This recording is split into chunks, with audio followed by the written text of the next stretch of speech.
Good morning, dear friends. Here I'm going to start the competency statements that showing the syllabus and the contents of syllabus. Let us start with first unit, sources of corporate finance. In that, we are going to understand the concept of corporate finance and its importance, then understand meaning of capital, structure of a company, then understand various sources and own borrowed capital, compare different sources of finance. Then second unit, that is capital raising, understand the provisions and procedure related to issue of shares, debentures and acceptance of public deposits.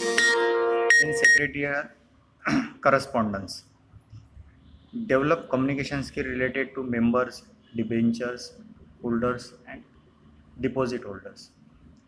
And third one unit is very important to understand some features of secretary, how the secretary is important entity in corporation organization. After that, the depository system, that is fourth unit. That unit says understand the concept of depository system and its importance, know the constituents of depository systems, learn the functioning of depository system.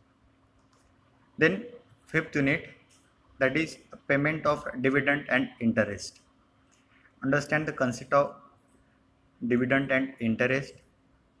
Compare between interim and final dividend. Learn about provisions on sources and for declaration and payment of dividend. Finally, the last unit, that is financial market. The latest one concept is there.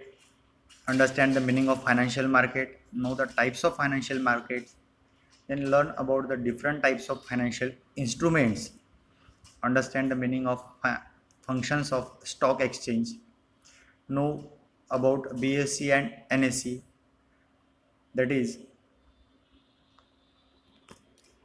Bombay Stock Exchange and National Stock Exchange, then understand the different terms related to stock exchange, and last but not the least, understand the role of SEBI, that is Securities and Exchange Board of India, in capital market.